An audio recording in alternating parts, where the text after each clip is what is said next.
Diálogos. O Diálogos de hoje é com o professor Josep Maria Català, da Universidade Autônoma de Barcelona. Podemos dizer que o livro La Gran Espiral, Capitalismo e Paranoia é um ensaio sobre a psicohistória, termo que o próprio Català recuperou de um livro do Isaac Asimov. O livro de Català também pode ser entendido como uma espécie de psicologia sociocultural, ideia que caracterizaram os séculos XIX, XX e XXI. Josep Català, infelizmente ainda pouco conhecido aqui no Brasil, ele sempre esteve ligado ou relacionado com o estudo da imagem e do cinema. Esse trabalho é uma ampliação de um tema que ele já havia apresentado no livro Elogio da Paranoia, de 1997, em que ele formulava o conceito de sintoma como possível explicação do imaginário sociocultural. Ele nos conduz por um caminho espiralado a uma forma de ensaio para construir uma ideia básica do livro. Primeiro, pensar o século XIX como um século histórico. Segundo, o século XX como esquizofrênico e, terceiro, o século XXI como um século paranoico. Em seu livro, o senhor afirma que nos encontramos imersos em um novo mal-estar da cultura, muito mais profundo do que diagnosticou Freud há mais de um século. La idea primera era una idea en cierta manera metafórica, tomar las enfermedades mentales como metáfora de la sociedad. Conforme fui siguiendo este camino, me di cuenta de que no era una metáfora, era una realidad. No todo lo que está sucediendo en un ámbito social está marcado por una enfermedad mental, que si uno lo contempla desde lo que se llaman las ciencias psi, es decir, psicología, psiquiatría, sí se da cuenta de que hay un vector. La enfermedad principal en el siglo XIX era la histeria. Charcot, Francia, era el centro de este tipo de estudios. El mismo Freud estudió allá. Poco a poco se fue produciendo un cambio y apareció la idea de esquizofrenia como centro de estos estudios.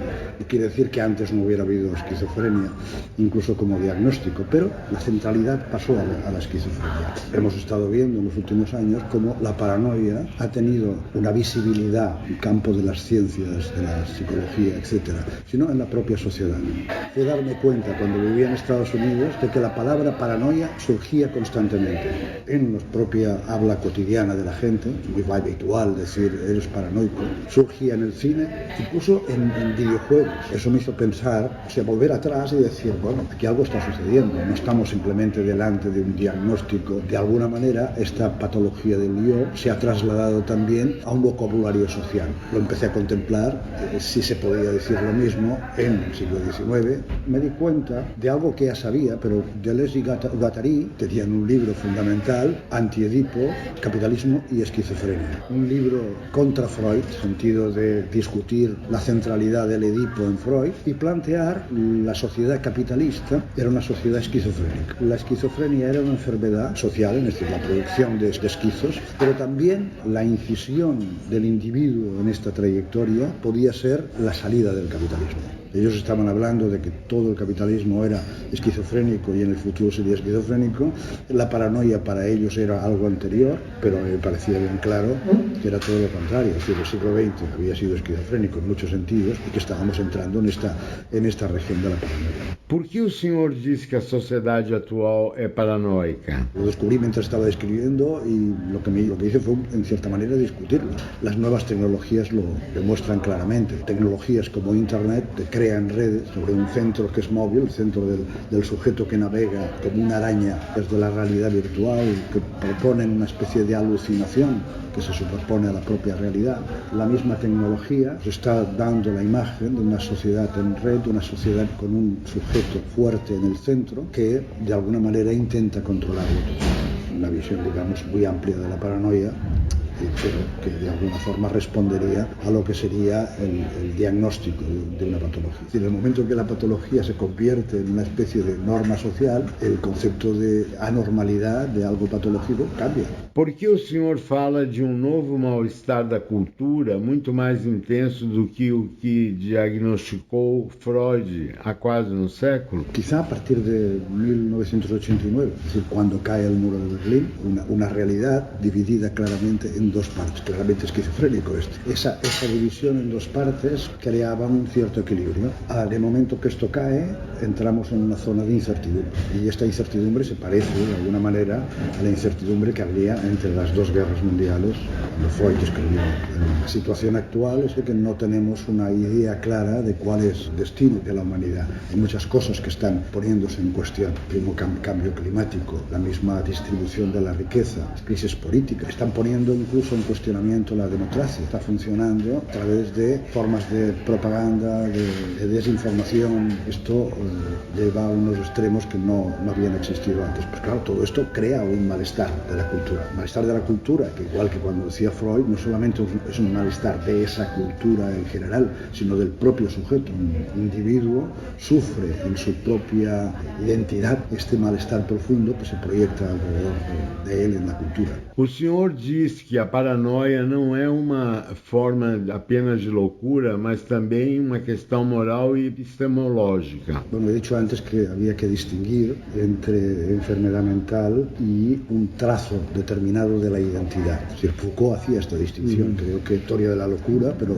darse cuenta de que hay como dos capas. Una cosa es las personas que tienen una enfermedad mental y pierden la conciencia, y la otra es que ese rasgo, histeria, de neurosis, etcétera, pueda dominar la personalidad. Si dejamos de lado la enfermedad mental y pasamos al sujeto, por un lado sería una cuestión moral, teniendo en cuenta cómo funciona la sociedad actual, la anulación que hay del individuo entraría hasta el punto de que la masificación de la sociedad tiende a diluir el concepto de individuo, el concepto de libertad individual. Por lo tanto, hay una cuestión moral en recuperar esta libertad. En este sentido, podríamos hacer una revisión psicológica con esta idea de la muerte del sujeto. Que, digamos, había la muerte de Dios con Nietzsche, y repasamos el siglo XX, nos daremos cuenta de que hay toda una serie de intentos, desde el punto de vista de la propia sociología y de la psicología también, de menospreciar de alguna forma el individuo. O sea, el estructuralismo indica que el individuo no es nada, está dentro de una estructura. Libros de Deleuze y Guattari iban en este sentido. El objeto no es más que un conjunto de agenciamientos, decían él, es decir, de conglomerado maquínico. Por lo tanto, la posición moral desde el punto de vista del individuo, o ética en general, sería recuperar ese individuo. Antes he hablado de la crisis de la democracia, y la crisis de la democracia está ahí perfectamente. Es decir, la democracia está producida por masas desinformadas que simplemente votan siguiendo unas emociones que han sido creadas, o cada uno, cada individuo tiene una responsabilidad delante de sí a la hora de tomar decisiones. La Ilustración ha quebrado por todas partes, pero ese ideal quizá hay que recuperarlo. Es decir, la Ilustración, el posmodernismo determina esta crisis de la edad y de la Ilustración, pero eso no quiere decir que tengamos que rechazar toda la Ilustración, quiere decir que la tenemos que reconvertir. Mas esse indivíduo não é o mesmo do iluminismo. Porque el mundo ha cambiado. Sí.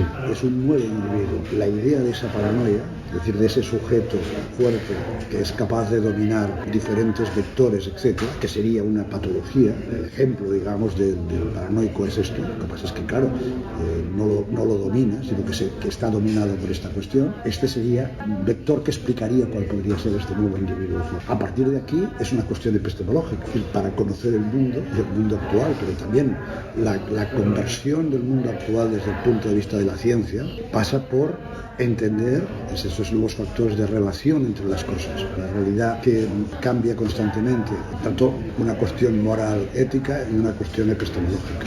O senhor é extremamente crítico a respeito do capitalismo e vem fazendo uma série de provocações e reflexões a respeito deste tema. Bueno, la crítica del capitalismo ya no sería mía, es una tradición, ¿no? Creo que el capitalismo ha enloquecido. Thatcher, Reagan, etcétera, rompen con las regulaciones. Ahí empieza también de las crisis. La realidad se dispersa. No podemos seguir de esta manera. Se crean injusticias, se crean tensiones. Ese capitalismo no puede ni siquiera dominarse a sí mismo. Pero también yo he dicho muchas veces que la utopía no nos sirve demasiado. Es decir, esa idea utópica, todo de la escuela de Frankfurt, para hablar de la utopía más moderna, de decir, como no funciona la sociedad tal como está, la sociedad capitalista, debemos hacer un stand-by y esperar que cambie. Por que o senhor fala isso? Hay muchas realidades actuales que deben ser gestionadas. No podemos decir que en el futuro todo estará mejor, ¿no? Y que hay que luchar simplemente para que ese futuro sea mejor.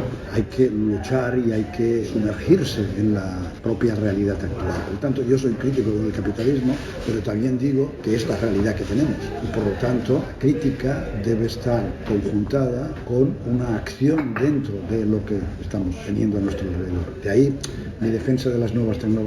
La crítica del capitalismo va unida, desde el punto de vista de la izquierda, a una crítica de las nuevas tecnologías, porque consideran que las nuevas tecnologías son alienantes. Adorno tenía la misma idea con respecto a la cultura popular. Adorno consideraba que la industria cultural, que la cultura popular, cine, etcétera, todo eso es ignorar que eso es la realidad en la que está, que de alguna manera dentro de eso, o sea, dentro de la televisión, dentro del cine, ahora en estos momentos, pues internet, los teléfonos móviles, etcétera, hay una potencia de cambio y de liberación. Que esto es inmediato, que esto se puede hacer, lo puede hacer cualquier individuo por sí mismo, solamente teniendo un teléfono móvil, no, es evidente. Necesitas una cierta educación, necesitas una cierta liberación, necesitas una cierta ética, pero eso es válido. Digamos que la crítica a la escuela de Frankfurt no estaría tanto por la intención, sino por esta idea utópica de decir, todo esto no, como es capitalista y es alienante, lo tenemos que criticar absolutamente, es decir, es negativo. ¿Y cuál es la alternativa? O una de dos, o está en el pasado, es decir, en lo que teníamos antes, o lo que saldrá en el futuro una vez la sociedad haya cambiado para mejor. Este impasse no es válido. Vivimos aquí.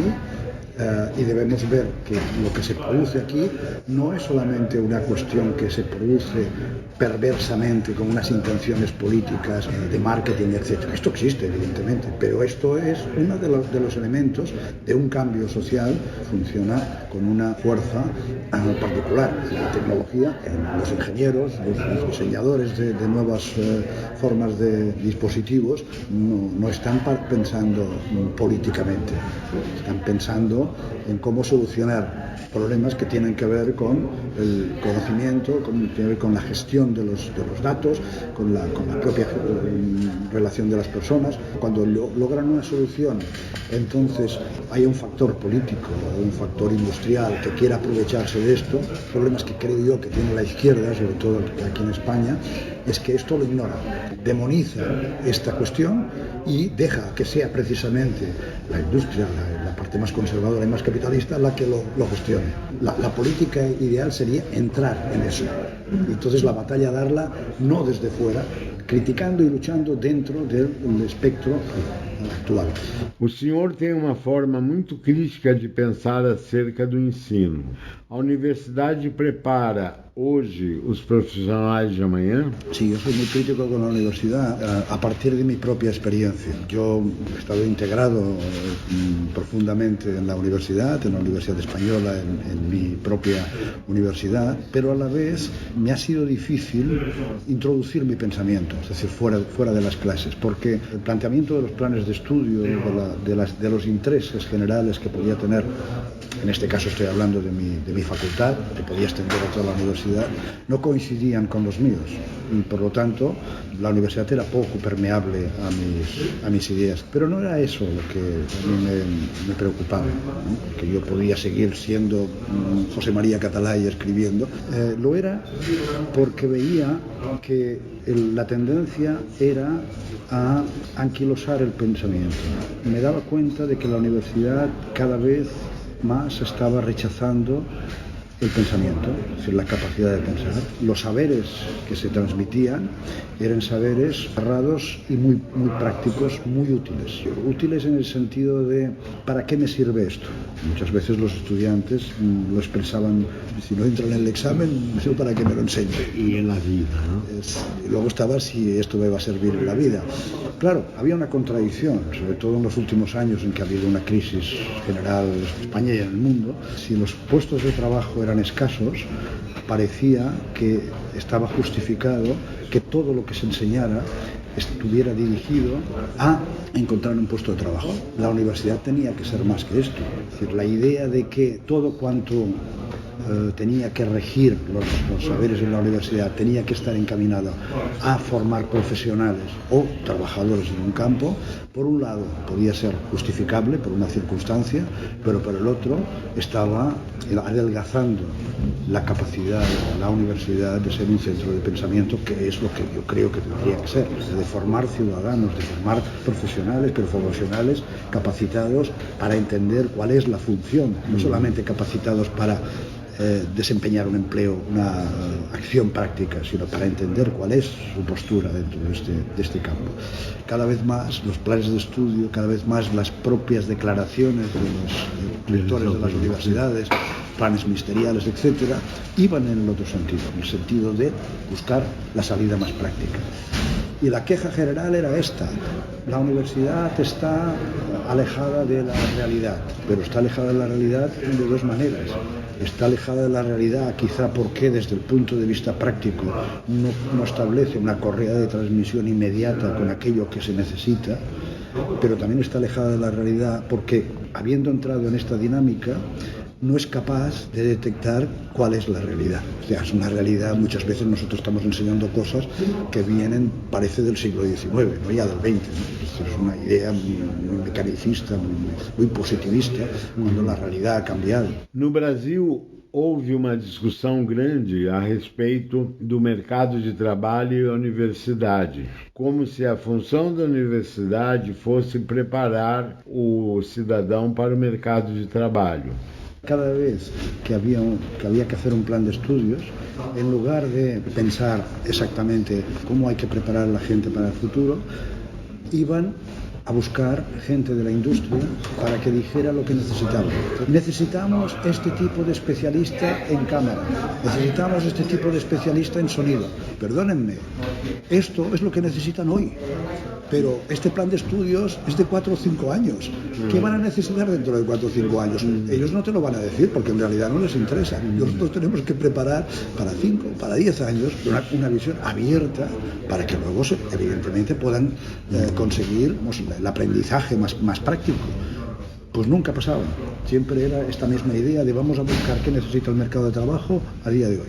A universidade está produzindo um pensamento crítico ou só está criando repetições de velhas formas? Todas las universidades son organismos, instituciones muy amplias y, por supuesto, hay todo tipo de pensamiento. Hay pensamiento crítico, hay gente que está produciendo pensamiento crítico. La cuestión es si esto está siendo vehiculado por la propia universidad, si esto es la regla o es la excepción. Y ya estamos viendo que es la excepción. Es decir, sí que hay pensamiento crítico, pero la universidad no se está transformando a partir de este pensamiento crítico, se está transformando a partir del otro, que además permite el pensamiento crítico, por supuesto, pero no hay una retroalimentación. Ese pensamiento crítico no está haciendo cambiar la universidad, está anulando las capacidades de pensamiento crítico, porque solamente hay que ver cómo se forman los profesores. La carrera académica, no sé en Brasil, pero aquí, es una carrera extremadamente restrictiva, no solamente porque no haya puestos de trabajo, sino porque se les exige desde el primer momento carrera académica que haya publicado en determinadas revistas, que haya existido en determinados congresos. Esto significa que ha tenido que moldear su pensamiento respecto a unas estructuras muy estrictas, porque las revistas son muy especializadas, porque los ministerios conceden ayudas a determinados tipos de investigación. Esas personas, si quieren tener carrera académica, no pueden ser libres de decir voy a escoger lo que me interesa, voy a ser imaginativo y voy a abrirme a campos nuevos. No, hay que seguir los caminos trillados, porque si no te caes.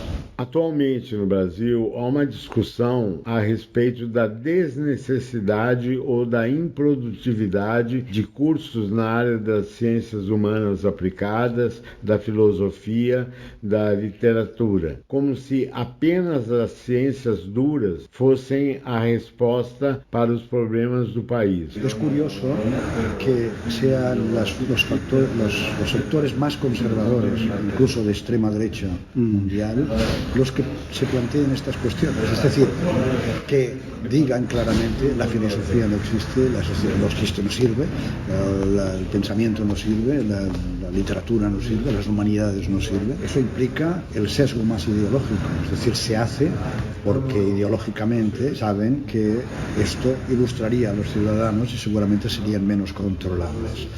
El problema es que cuando esto se tiñe todo el tejido social, no es solamente ya una cuestión de derecha o extrema derecha. Ahora que ha habido un nuevo gobierno aquí en España, se ha separado ciencia y universidades. Antes había, desde siempre, un ministerio de ciencia y universidades. El ministro que ha sido nombrado de universidades, que es Manuel Castells, que es muy conocido, pues este señor, el primer día dice, yo no estoy de acuerdo en que hayan separado universidad de ciencia, pero bueno, lo acepto porque tal cual. Yo pensé, está usted equivocado. Fíjese cómo no se ha dado cuenta de qué ocurre. Porque evidentemente que en la universidad hay ciencia y se tiene que hacer ciencia, pero la universidad es también humanidades, literatura, filosofía, pensamiento. Si tú lo metes ciencia en universidades, estás diciendo claramente la universidad tiene que producir ciencia. Y entonces todo lo que produce la universidad tiene que tener una utilidad, o una patente, o tiene que amoldarse a unos planes nacionales de investigación, porque si no, no hay subvenciones, etcétera, etcétera. Entonces, claramente, el mezclarlo ya no es una cuestión administrativa, una cuestión estructural. Es una cuestión ideológica. Es decir, lo otro no sirve. ¿Por qué no pones, yo qué sé, cultura y universidades? Y cuando lo parten, alguien tan eminente, un sociólogo supuestamente tan profundo como Castells, va y no se da cuenta de que es beneficioso. No se ha hecho por eso, se ha hecho por una cuestión política. Pero bueno, la preocupación es esta.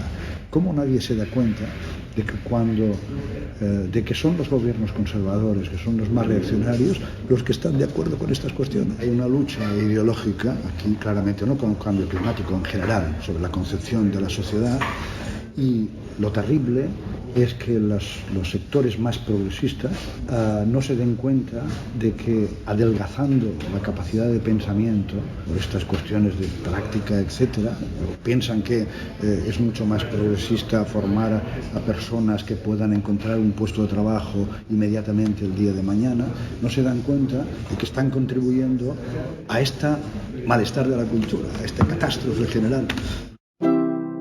Reflexão final. A tensão do tempo. Edgar Morin escreveu: o antigo universo controlava o tempo. O novo universo é levado pelo tempo. A rapidez passou a ser considerada um valor primordial. Trata-se de chegar antes primeiro que todos. Muitas vezes sem ter tempo para refletir se vale a pena ou não fazer um caminho. Vale a pena pensar nisso ou não?